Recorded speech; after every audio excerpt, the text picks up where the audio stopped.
Oi pessoal, tudo bem com vocês? Começando mais um vlog de leitura aqui no canal. Hoje é o dia 4 de outubro e nós estamos agora, acho que umas 2 horas da tarde, 2h30 por aí. Eu ia começar esse vlog hoje de manhã, mas eu não consegui.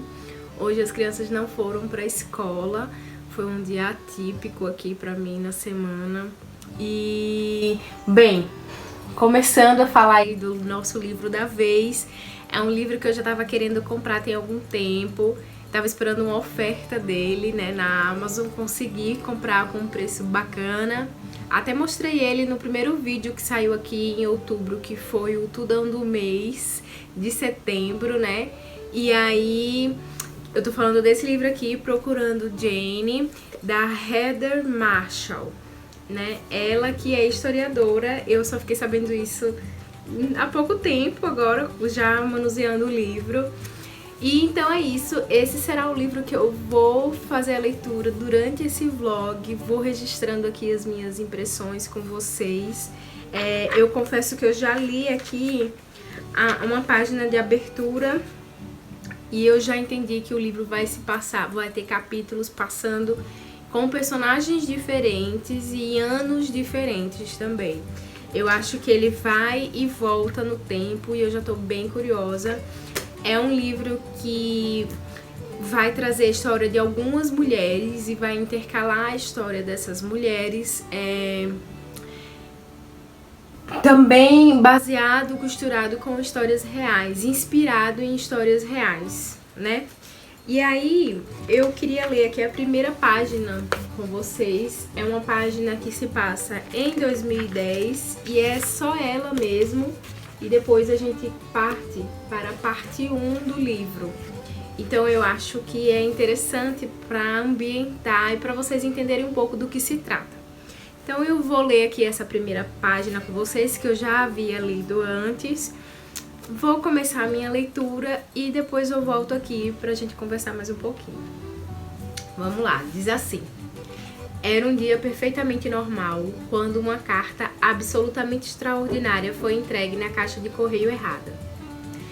As caixas eram idênticas, posicionadas lado a lado, feitas do mesmo metal barato e fino, agora enferrujado de leve perto das dobradiças. Estavam parafusadas à parede de tijolos marrons ao lado da porta da loja. A porta cujo sino soava alegremente ou de modo irritante, dependendo do ponto de vista, sempre que um cliente entrava ou saía. A caixa de correio do antiquário Sebo Thompson ficava à esquerda, com um número marcado num adesivo dourado já descascando. A caixa de correio do apartamento acima da loja ficava à direita e tinha o mesmo adesivo, só que com o número 2. A diferença era mínima, na verdade, e no entanto fez uma enorme diferença para Nancy Mitchell, que morava no apartamento de cima e não soube da carta que não havia recebido. O endereço no campo do destinatário não especificava se a carta deveria ir para o número 1 ou para o número 2 do antigo prédio da College Street. Assim, o envelope foi depositado sem qualquer cerimônia na caixa de correio da loja. O carteiro prosseguiu em sua rota apressada, sem nem pensar 2 vezes. A carta teve que aguardar por 3 horas, esmagada entre um cartão postal do filho da gerente da loja, que no momento viajava pela França, e os panfletos publicitários da sexta-feira, até que a proprietária levou para dentro ao voltar da sua pausa para um cigarro. Ela jogou toda a pilha de correspondência na caixa de entrada, onde depois seria separada, e então extraviada por algum funcionário descuidado.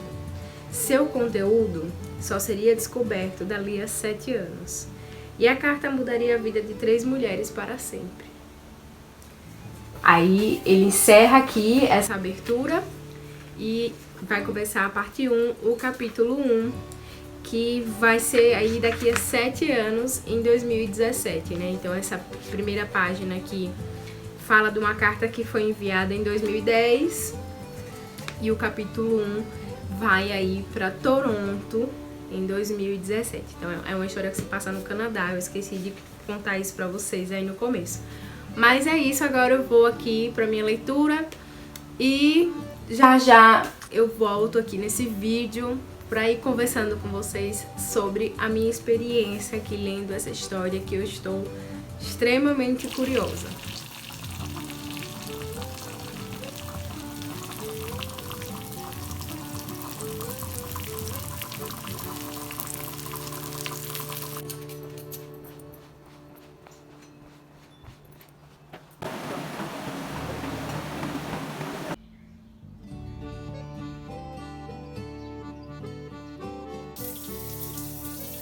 Eu nem lembro quando foi a última vez que eu gravei aqui, eu acho que foi na terça-feira.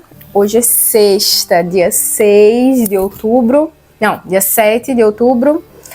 E voltei. Como é que está a minha leitura? Eu estou na metade do livro, gente. Do Procurando Jane.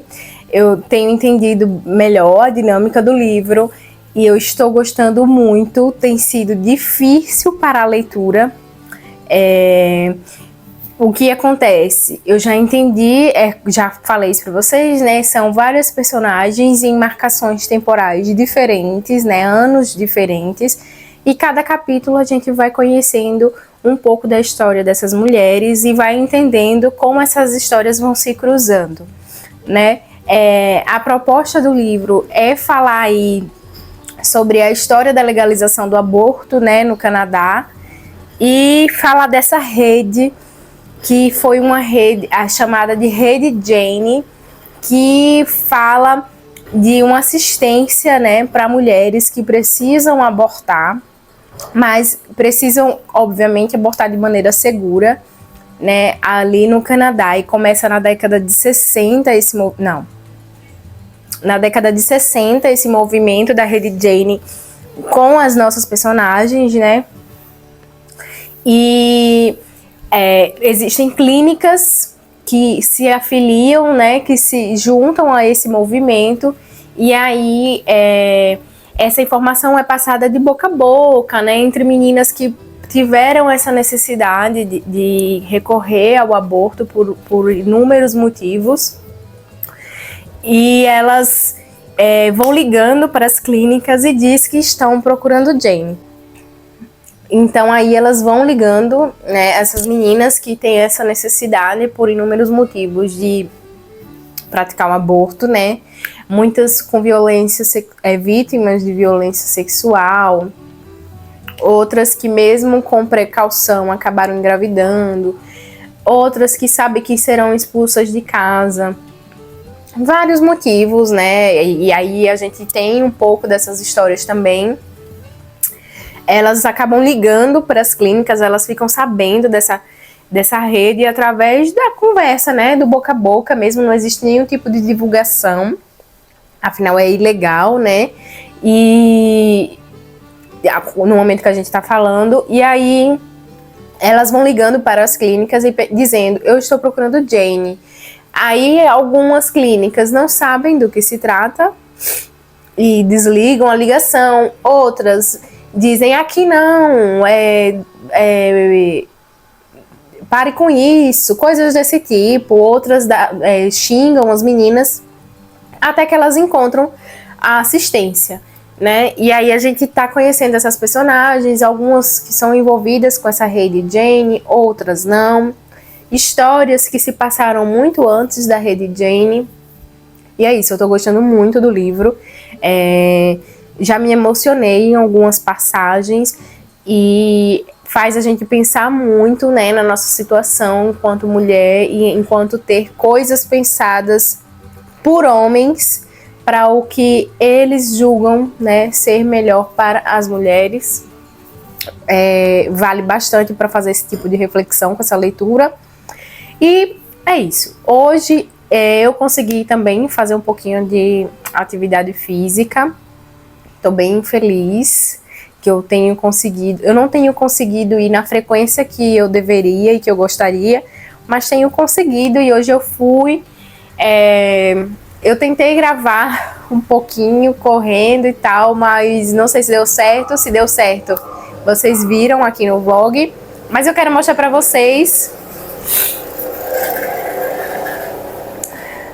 Barulho de moto. Mas o que eu quero mostrar pra vocês é um livro que chegou aqui. Esse livro aqui, ó, Veludo, História de um Ladrão, que sai pela Pequena Zahar. Eu comprei, ele chegou ontem. Ainda não fiz a leitura, quero fazer a leitura agora. E quero voltar aí com a matinê do Boteco lá no Instagram. Se você não me segue no Instagram, já segue. Com as crianças, né? E eu vou fazer a leitura antes e depois vou pedir para Miguel ler, né? Vamos ver, que Miguel anda preguiçoso com as leituras. Mas vamos lá. Queria mostrar aqui para vocês. Eu sou péssima, eu pego o livro para mostrar, eu olho o livro e não mostro. Mas eu vou filmar e vou botar aqui uns frames das ilustrações para vocês, porque olha isso. Esse livro tá muito bonito. Vou fazer assim, dá uma olhada lá no Instagram, porque eu coloquei um videozinho abrindo a caixinha quando esse livro chegou. E as ilustrações são muito bonitas, as cores também estão muito bonitas, né? Tem muito amarelo e muito cinza, e esse esverdeado. Vou ler e depois eu conto pra vocês. E aí eu volto aqui pra esse vlog já com a minha leitura finalizada, pra dizer aqui as minhas impressões finais. Mas já adianto que estou gostando muito, muito, muito. Tá bom? Vamos lá. E aí, galera, bom dia, né? Aqui pra mim é bom dia. Hoje é 11 de outubro. De manhã, são umas 7 horas, vai dar 7 horas ainda. As crianças acabaram de sair para a escola e eu ainda vou tomar um cafezinho e depois vou dar a minha caminhada, né? Meu exercício que eu tenho tentado fazer diariamente, nem sempre tem dado certo, mas hoje vai dar. E aí eu decidi encerrar aqui esse vlog antes de sair. Eu terminei a leitura no domingo, dia 9, à noite, já era assim, quase 11 horas da noite, e terminei chorando, porque fiquei muito emocionada. É um livro que fala de muitas coisas que eu acho importante falar, que fala do poder de escolha das mulheres, principalmente, e fala de maternidade, né? Eu sei que aí no começo do vlog eu devo ter dito que o livro se trata de aborto. E aí no final da leitura a própria autora tem aqui notas maravilhosas. Eu acredito que foi uma das melhores notas de autor assim, que eu já li. Ela agrega muito a leitura com o texto dela no final.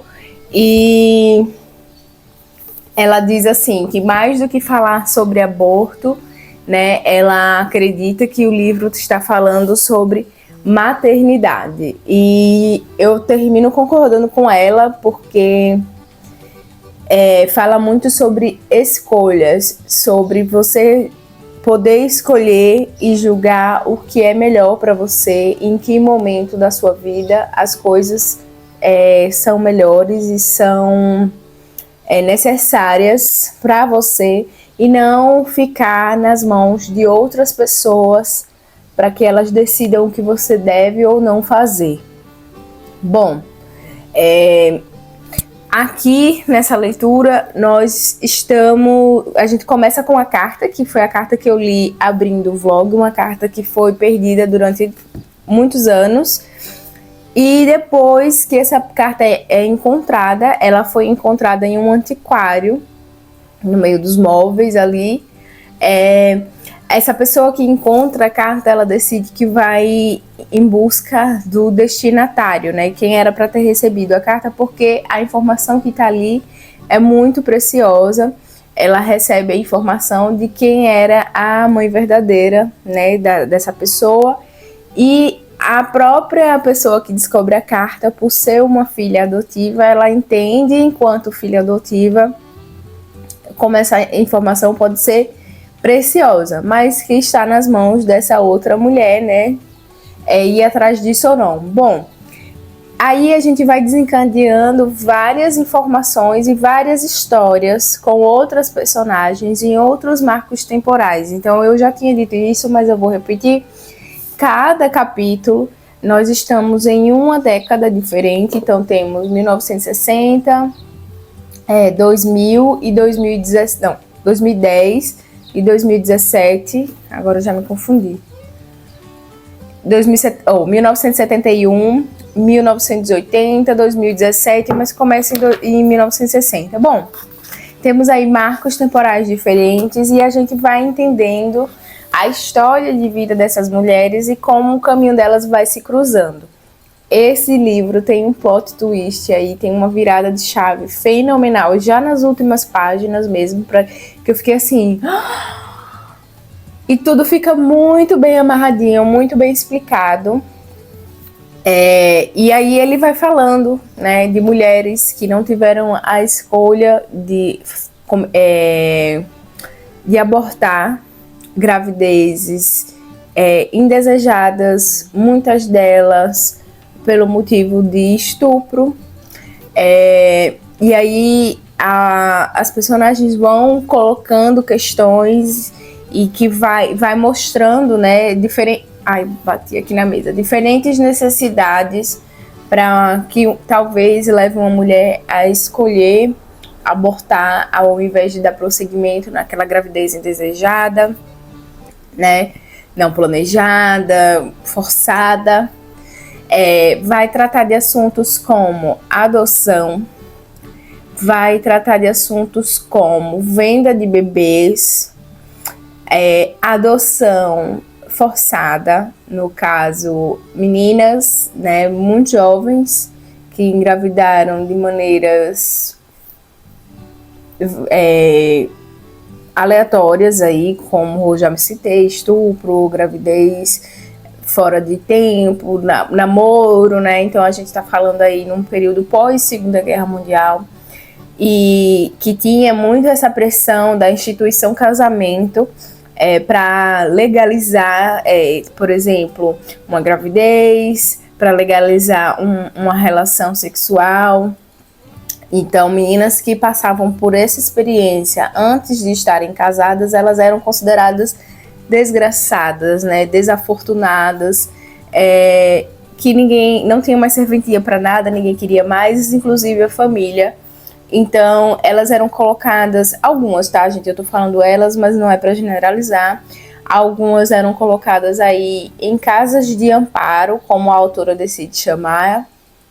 E dentro dessas casas de amparo, elas deveriam ficar escondidas, né, da sociedade enquanto elas estavam grávidas. Algumas na tentativa de resgatar essa virtude, né? Então, assim, vizinhos, parentes, futuros pretendentes não saberiam que essas meninas passaram por uma gravidez, né? E que elas tinham tido seus filhos e que, né, obviamente não eram mais virgens, talvez tivessem novas oportunidades quando as famílias decidiam recebê-las de volta. Só que para isso existia o preço de deixar a criança ali.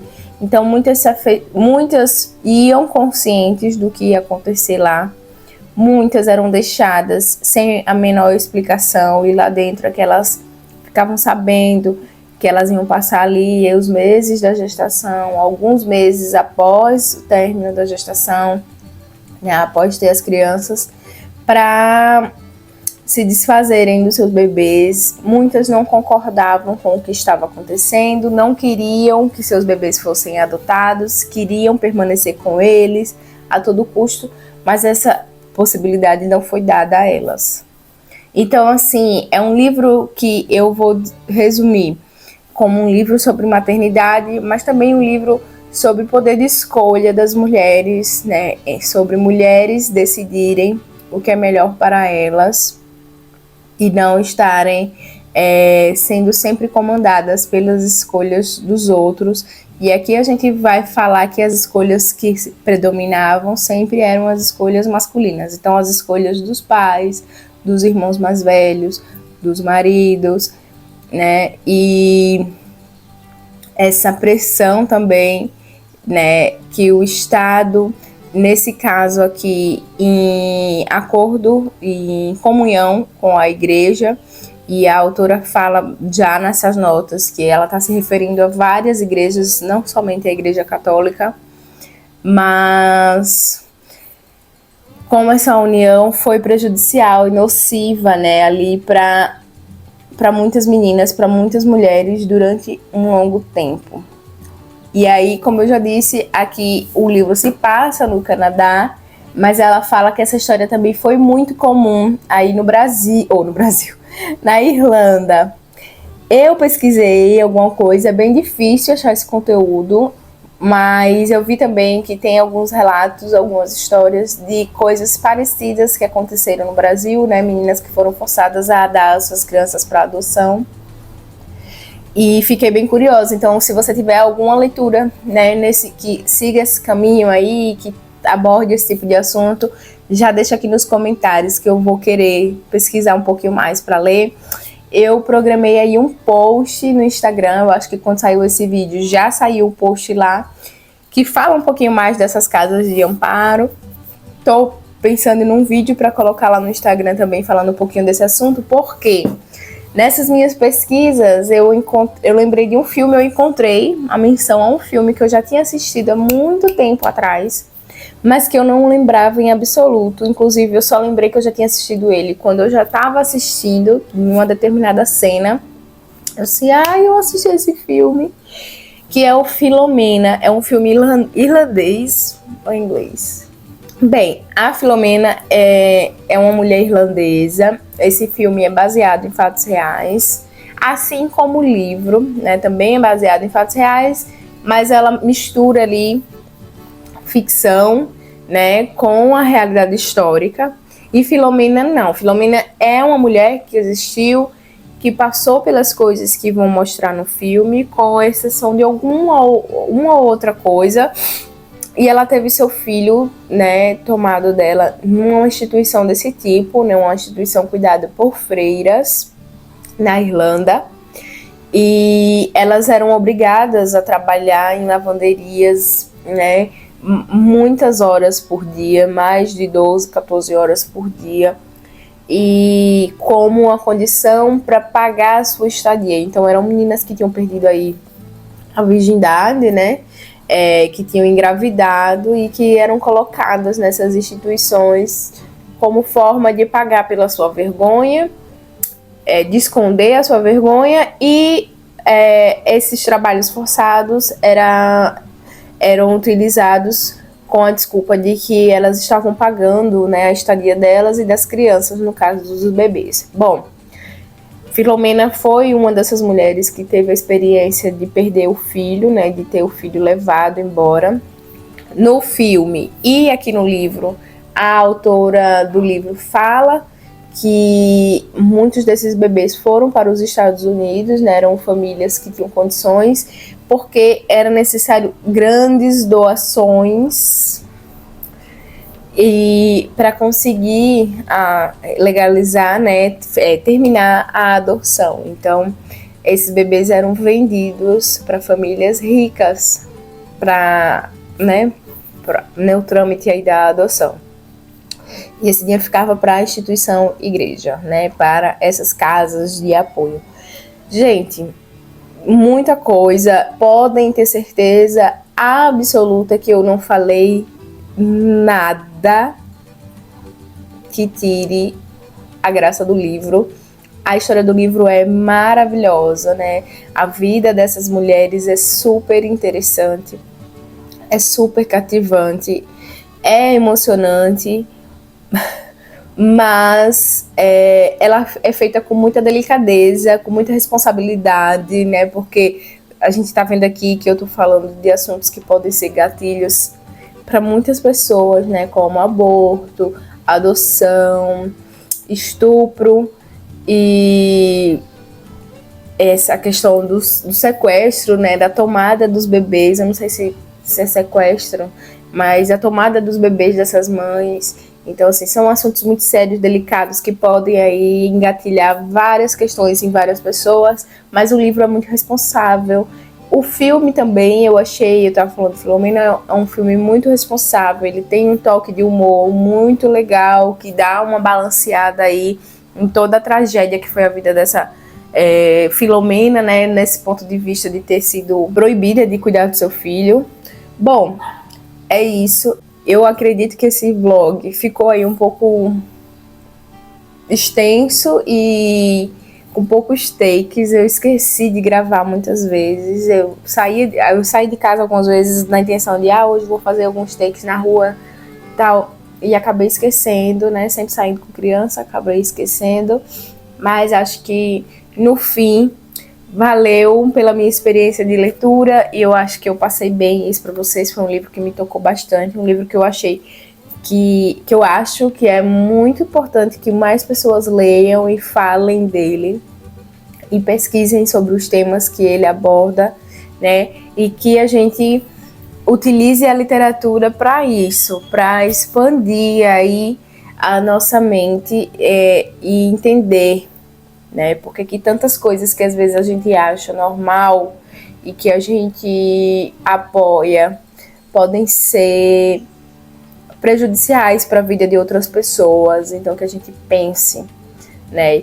Porque o porquê das coisas, né? E como pode ser diferente para outras pessoas, né? Que a gente não pense apenas no nosso próprio umbigo. Eu tô aqui ficando toda torta, toda hora eu repuxo a blusa. Que a gente não pense só no nosso próprio umbigo. E é isso, gente. Leiam Procurando Jane, falem desse livro. E se vocês tiverem dicas de outros livros, né, que abordem esses assuntos, deixa aqui nos comentários. Um cheiro, deixa o like, viu? Um cheiro e até a próxima.